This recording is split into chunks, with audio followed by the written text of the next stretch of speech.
That's Ladyada. Hey everybody, oh, no, let me say here. Hi everybody, and welcome to my desk. It's me, Ladyada. Getting off a little bit of a cold, so I might be a little bit nosily, sniffly, but getting better. And I felt actually okay yesterday, so I did a little bit of hardware. So not a lot going on. Man, this little piece of hair is really annoying. Um, oh well, it's hacker o'clock. But I did get some work done on the Flopsy board. So let's go to the overhead and maybe I'll show it off and talk about what we're doing.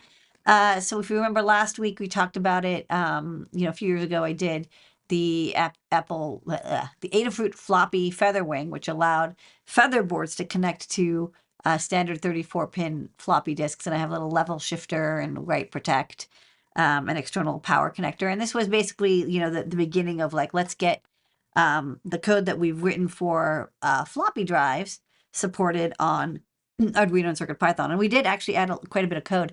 And then, finally I got around to finishing this prototype for a all-in-one floppy interface. This is much nicer than just a featherwing because it's got display, SD card, STEM QT, 12-volt power for big drives. 5 1/4 need 12-volt, not just 5-volt. And then 34-pin floppy connector. And then here's a laptop floppy connector. Power supply and debug. And basically, a lot of, level shifting and also web protect. Some other nice things. Basically trying to make an all-in-one board that does a lot of floppy connectivity and floppy emulation. Like one thing, for example, this is only set up to read floppies. It won't emulate being a floppy. So last week, I think I got, the SD card, basically I verified it worked and the display worked and I could program the RP2040 and I verified that, the power supply kind of worked, but I wasn't able to get the floppy disk working. And I think it actually, I don't know what it was. Maybe it was like something in my code or the enable pin, but basically I got that going pretty well. So, right now I'll show this demo and then I'll go back in time. So on my PC, if you go to my computer, um, I have this mass storage example that I'm running, and this mass storage example uses the RP2040 code that can act as a mass storage device, a disk drive, and it presents a MFM floppy to the computer. So it's a 1.4. This is what kind of assumes a lot. It assumes a 1.44 megabyte floppy drive, but it can when sectors are read from the masked storage interface, which is actually SCSI over USB, it reads the sectors and then sends that data over. So it actually kind of like emulates basically being a USB floppy interface. And, we've got a USB floppy interface, actually been using this.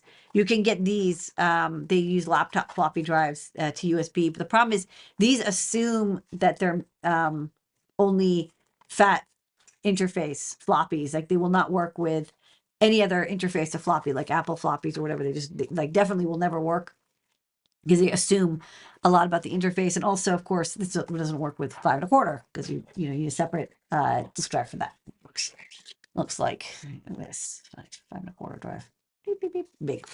So it's good to have this example working. So on my computer, I run this demo and then I can look at the serial monitor.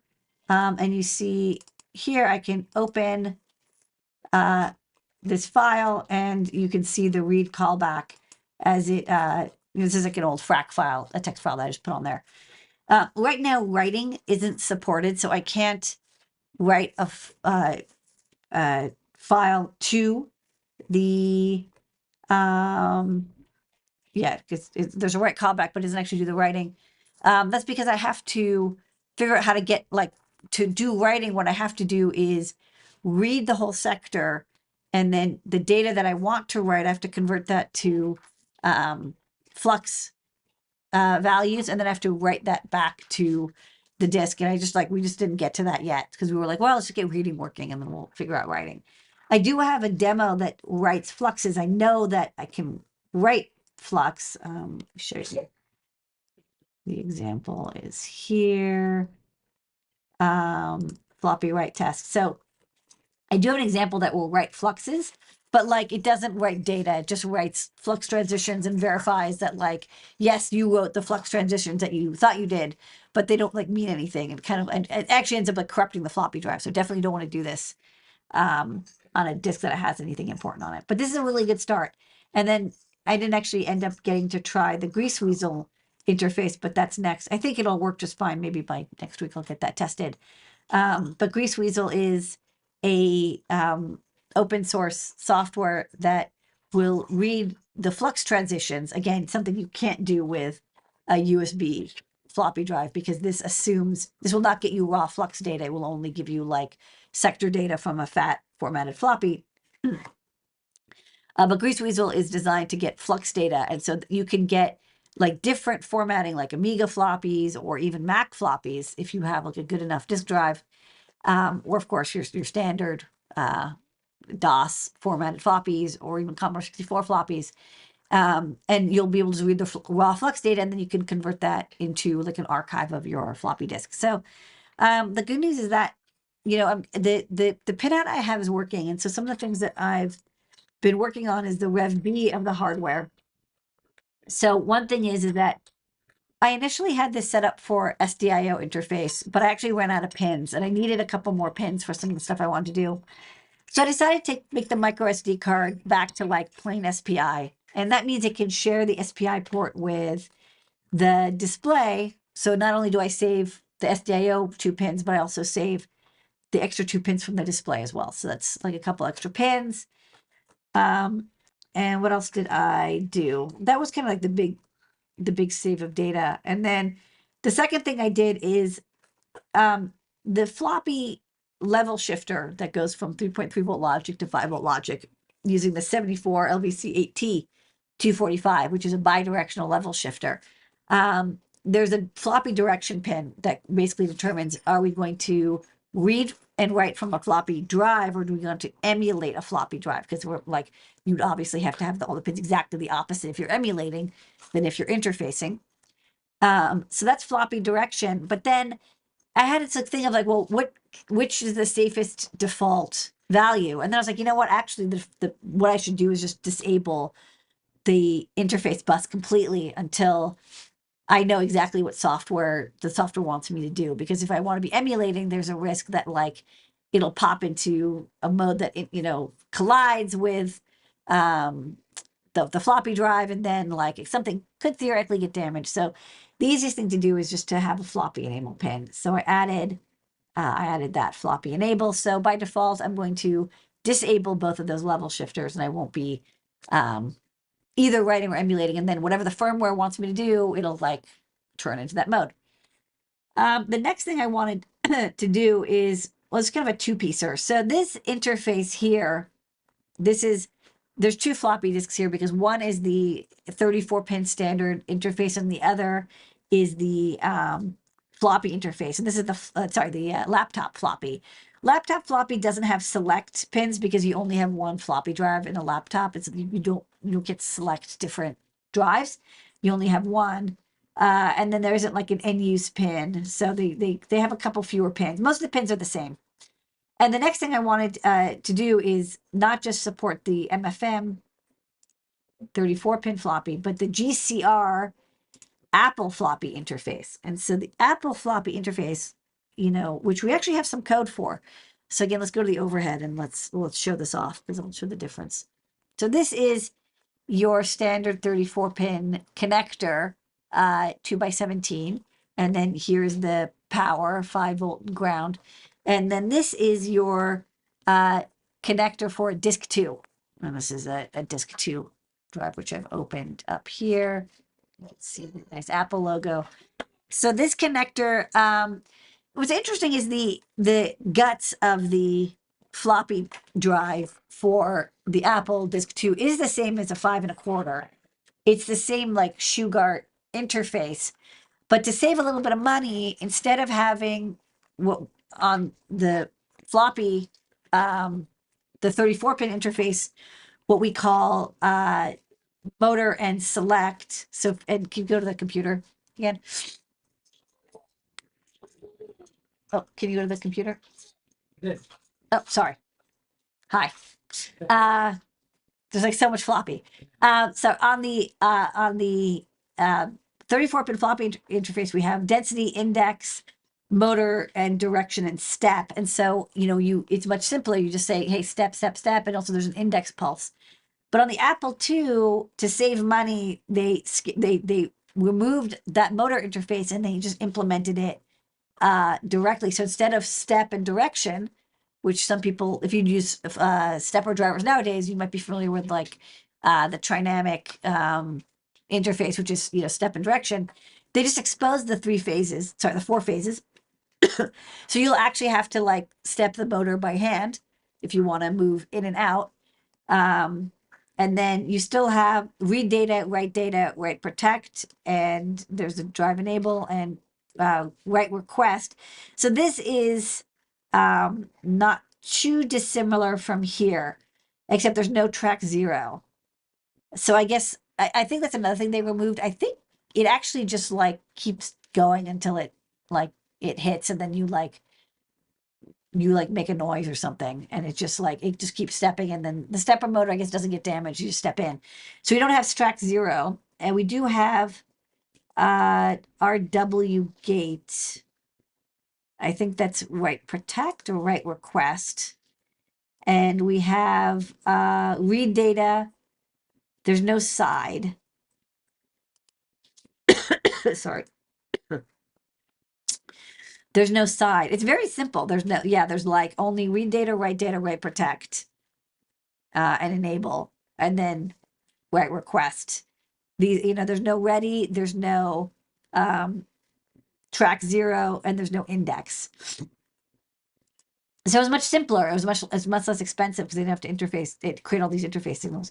So the good news is most of the signals I can reuse, but I still need to have those 4-phase signals. I think I can reuse motor, direction, and step because those are and maybe let's see, because it has to be the right direction. So I think I can reuse density because that's not used. Select motor, direction, and step. So I do have 4 signals that I can use. So that's good. But one thing that is we might want to add is the ability to do index detection. So I forgot to grab this. So then this is actually useful for non-Apple floppies as well. And we wrote a guide about this. So some old computers had the ability to use, because they didn't have the index signal. And if you look here, look at this image. This is the index hole. And if we, maybe I'll show really fast. Maybe we'll go to the, let me get this going and then go overhead. I'm assuming this has an index. Well, maybe this doesn't have an index. Hello? Hold on, I'm checking if this floppy disk has an index pin. This might have been, oh, weird, it doesn't. Oh, no, it does. Okay, it's like, it's weird. Okay, so go to the overhead, go fast, and I'll show the index. So there's a hole punched in this floppy, like literally, there's a hole in the casing, and then there's a hole in the floppy itself, and that's the index pulse. So when this disk goes round, there's a little optical sensor in, not the Apple II drive, but in your standard 5 1/4 drive that detects it. But this is a single-sided floppy. If you see here, single-sided. But there's no real reason that it's single-sided. A lot of floppy disks, the material's on both sides because it's like, it's just made on both sides. So you could use the opposite side, but the problem is that now you're looking for the sensor signal here and there's no hole. And some people would like literally like cut a hole in the plastic, but you have to be careful because you couldn't cut another hole in the material that's the magnetic material. You had to keep this hole, like you can't have 2 of these, you only have 1 of these. So you have to like remove the magnetic material. You have to like open this up, remove the magnetic material, punch a hole exactly in the right location, and put it back, which is like a lot of work. But like maybe when the floppy disks were like $10 a piece, it's worth it. All right, so let's go back to the computer. I'll wrap this up. So, and these are called flippy floppies. So this is like a visual demonstration that you could remove and replace it. And the reason you could do this on some computers, including Apple II, is because there was no index pulse. So they were never looking for that hole. And so if you're not looking for that hole, it doesn't matter if it's there. This is also used for some copy protection and stuff as well, because you can never quite tell exactly where you were. Which we'll get into in more detail later. So you can't, you don't want to punch a hole. So what you do instead is, this is a funky idea. What you do is on the drum of the motor that rotates, you would put this black tape, like electrical tape, and then you leave a little gap, and then you have an optical sensor that will look for the gap and will send a signal to the floppy controller and let it know that, like, this is when you circled around exactly once. Now it's not going to get exactly the same location as that hole, but like, it doesn't matter as long as it's like a consistent rotation. It doesn't matter where that hole is. If that makes sense, because the floppy controller will like usually take all the track, especially if you're reading data from these floppy disks for archival purposes. You're going to read 2 tracks worth and then you stitch it together, which we'll cover later. All right, so that's also going to have to be added. So I'm kind of like, here's my Apple II connector, and I don't know, I'm probably going to like put it over here, and then I'll maybe shove this over here. But I also want to add that sensor. But the issue is I don't want to have something complicated like this where you have to like solder a resistor. I want to have a very simple breakout board. And so I have to find an optical sensor that will do the job. And that's what I'm going to do for the Great Search. Where in the world is that part I need? The Great Search with DigiKey. The Great Search brought to you by DigiKey and Adafruit. Ladyada user power of engineering help you see find things on digikey.com. Sometimes she's even looking for things that she's looking for. Yeah, but usually, I use DigiKey a lot. Yeah. So this is what I today this is what I was looking for. All right, so I was just talking about how I'm going to make a interface into an Apple Disk 2 drive, and the Apple Disk 2 drive was a low-cost version of the Shugart 5 1/4 disk interface. And to make it low cost, not Amanda Woz, who's a friend of the fruit, but Steve Wozniak, who started Apple. What he did is he removed a lot of the drive interface that would add cost. And one of the things that he removed was the index sensor. And the index sensor tells you when you've rotated around one point. So as I just was showing off, because this video is cut, I'm going to cover quickly. You can fake an index sensor by having some black plastic on the spindle, the motor that goes around, and using a optical sensor as shown here. You bolt it on and then you look for that gap. You just have to have something that it looks for.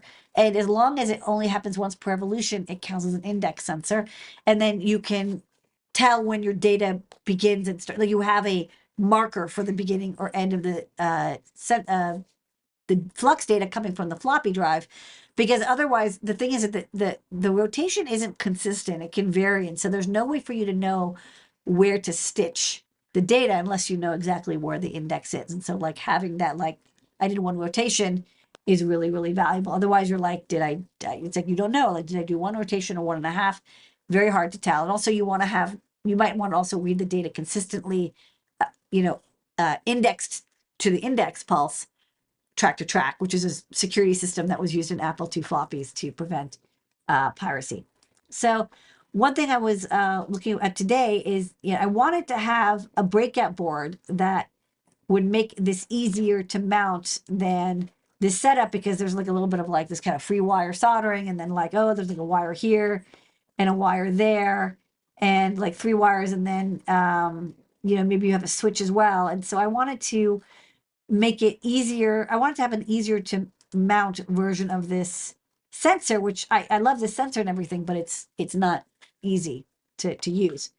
So what I want is an optical sensor. I'm going to use optical because I find that it's a lot easier. The magnetic sensors, it's kind of risky. You have to put a magnet, and then if it comes off, and then it erases your floppy drive, your floppy disks. And so I want to be able to integrate all this onto one disk drive, onto one breakout board for the disk drive. And so what I want is a light sensor like this one with a transmitter. There's an emitter and then a receiver. And then it bounces light off, and then it gives me an analog or digital signal back. And ideally, it would be surface mount, and ideally, it would be right angle because I want to have the PCB, and then I want to have the sensor coming out like this for easy mounting, right? I would bolt the sensor PCB. Hold on, let me find like this, and then the sensor would be pointing out, like in the plane of the PCB. Turns out this is actually a little bit more difficult than I thought, but let's go to DigiKey and see what we can find. So I want optical sensor. A lot of options. So there's photo interrupters, slot type. That's not what I want. A slot type is, well, I'll show you. It's the same idea, but it has the emitter and detector on opposite sides of a slot, which is great if you have a disc that's going through, but I don't have a disc. I'm trying to reflect off of the drum. So while this has the right idea, it's not quite right. There's also there's two kinds of versions, the reflective. There's photo detectors, but I think that this doesn't have the emitter part. So this is just the detector. And so I don't want that. I want something that's integrated that has both, because this assumes that you have some other emitter elsewhere, and I want to have like an all-in-one thing. So that's a different thing. So what I want is, again, not the slot type, but reflective and analog output, because that's basically the sensor I was using before, except that version was like panel mount, or it was like solder type. So I want to look for active. So let's look for active. And, a lot of the other settings I don't really care about, like the current or the DC forward or the voltage, because again, this is all going to be at low voltages anyways. So everything is within reason, and I can always add an op amp if I need better signaling, leveling, whatever, or potentiometer. What I really want is surface mount, if possible. So let's look at surface mount. Not a lot of options, which could be good or could be bad. And then let's look. So this is, this is very cute. You can see the emitter and detector, but this is pointing up. You can see it's meant to be soldered and it points up. Ditto points up, ditto points up, ditto points up, points up, up, up, up, up. I mean, this one's like super cute, right? It's got the two little LEDs, but again, pointing up, pointing up, pointing up. So, I looked through all of these because there wasn't a filter for right angle, and that turned out I actually couldn't. I mean, this one is not actually surface mount. I mean, it's axial, not surface mount. But of the versions that were available, I did not see any that were right angle. It's kind of a bummer. So, sometimes you don't find exactly what you want. So let's get rid of the mounting type. That turned out not to work out. And let's do, if you can't do surface mount, at least do through hole. Because I don't want chassis or panel mount, because that's what I had before, and that's like even more impossible to connect to the PCB. At least with through hole, it's like you can solder it somehow. And let's just get rid of marketplace for now. Just so we're only looking at stuff that's stocked. And then actually, like, what's funny is like, okay, like this one, I actually seen this one. This one's cute, through hole, clips in, but again, vertical style. And then this is also vertical style. You see the two LEDs pointing up, pointing up. The two black bars are the emitter and reflector. This is the one that I'm trying to replace.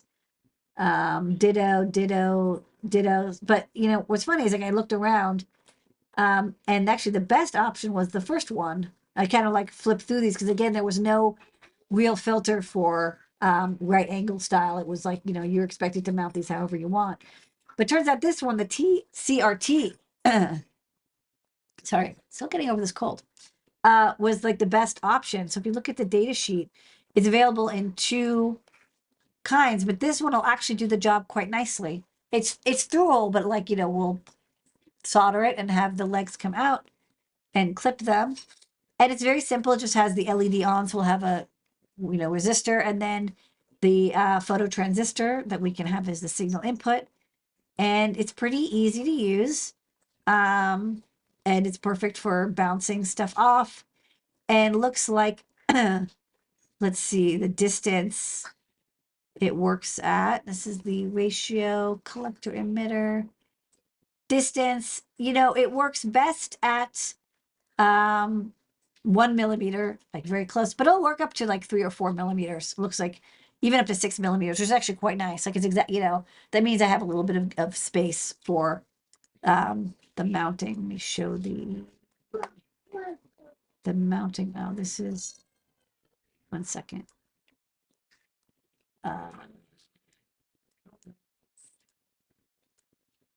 You can see the mounting is actually pretty close. It's a couple millimeters, so we should be like totally good on the distance.